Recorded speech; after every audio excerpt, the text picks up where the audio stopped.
श्री श्री गुरु गौरांगो जयतः। भागवत की कथा सुनने से प्रेत योनि से भी कैसे मुक्ति मिल सकती है, इसे भागवत महात्म्य में बताया गया है। ये कहा गया कि तुंगभद्रा नदी के किनारे एक गांव था जहां पर सभी लोग सदाचार के साथ रहते थे। वहां पर आत्मदेव नामक एक ब्राह्मण थे जिनकी पत्नी का नाम धुंधली था। उनके कोई संतान नहीं थी, इसलिए दोनों बहुत दुखी रहते थे। संतान न होने के दुख से एक बार आत्मदेव ब्राह्मण जंगल में चले गए और वहाँ पर उन्होंने सरोवर का जल पान कर लंबी लंबी गर्म सांसें छोड़ने लगे। तभी वहाँ पर एक सन्यासी आए और उन्होंने पूछा कि आपको क्या कष्ट है। तो उन्होंने कहा कि मेरे पितृ बड़ा दुख पाते होंगे क्योंकि मैं तर्पण नहीं कर सकता। मेरा कोई पुत्र या पुत्री नहीं है जिसके कारण मैं बहुत दुखी हूँ। तो उन्होंने उनकी जन्म पत्री देखकर बोला कि आपके भाग्य में अगले 7 जन्मों तक कोई पुत्र या पुत्री नहीं होगा। तो तब वे कहने लगे कि पर जो हमारी लकीरें नहीं कर सकती वो फ़कीर ज़रूर कर सकते हैं। आप अगर कृपा करें तो मुझ पर सिर्फ एक ही कृपा करिए कि मुझे पुत्र प्राप्ति हो जाए। तब साधु ने उन्हें कहा कि राजा चित्रकेतु का उदाहरण देख लीजिए, सगर महाराज का उदाहरण देख लीजिए। कोई भी पुत्रवान होकर ही सुखी होगा ऐसा तो निश्चित नहीं है।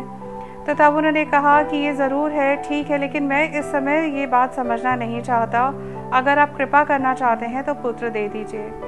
उन्होंने एक फल उनको दिया और कहा कि अपनी पत्नी धुंधली को ये फल आप खिला देना, आपको उचित टाइम पर एक सुशील पुत्र प्राप्त हो जाएगा। जब वो उस फल को लेकर घर पहुंचे तो उनकी पत्नी ने वो फल अपनी गाय को खिला दिया।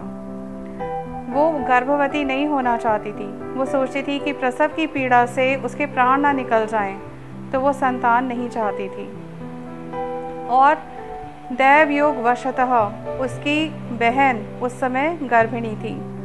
तो उसने अपनी बहन के साथ युक्ति की और कहा कि जब तेरा बेटा हो जाए या बेटी हो जाए तो मुझे दे देना, और बीच बीच में बच्चे का पालन पोषण करने के लिए तू आ जाना। मैं ये कह दूंगी कि ये मेरा ही पुत्र है या पुत्री है। तो उसकी बहन कुछ पैसे के बदले में वो रेडी हो गई। तो तब उन्होंने उचित टाइम आने पर ये दिखाया कि जैसे वो धुंधली का ही पुत्र है, और वो बड़ा दुराचारी था। उसका नाम धुंधकारी रखा गया। गाय को जो फल खिलाया गया उसके परिणाम स्वरूप, क्योंकि वो साधु की कृपा से हुआ था, उसका बेटा हुआ, उसको गोकर्ण कहा गया, क्योंकि उसके गाय के समान कान थे और मनुष्य आकार शरीर था।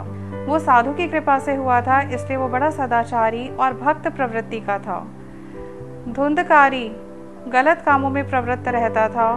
कई बार घरों में आग लगा देना, बच्चों को मारना और उनको कुएं में डाल देना, ऐसे ऐसे काम वो करता था। पिता तो उसके आचरण से परेशान होकर पहले ही घर छोड़कर चले गए। माता को भी उसने पैसों के लिए प्रताड़ित कर करके उसको मार डाला और घर में 5 वेश्याओं को ले आया। तो उन वेश्याओं को ये लगा कि राजा इसको ढूंढते ढूंढते हमारे को भी जेल में डाल देगा, क्योंकि वो सब पाप आचरण करता था, चोरी करता था, डकैती करता था और लूटमार करता था। तो उन्होंने एक दिन आग की लकड़ी उसके मुंह में डालकर सारा धन हरण कर उसको मार डाला।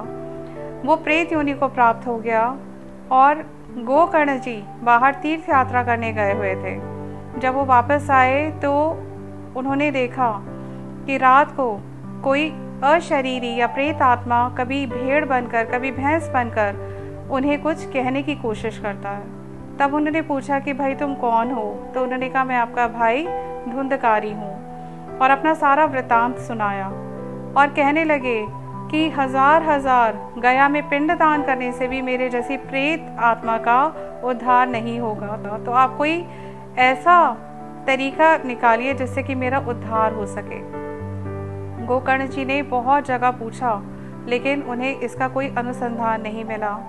बाद में उन्होंने सूर्य की गति रोक दी और सूर्य देवता से पूछा। तब उन्होंने बताया कि भागवत ही एकमात्र ऐसा उपाय है जिससे इनकी प्रेत योनि से मुक्ति हो सकती है।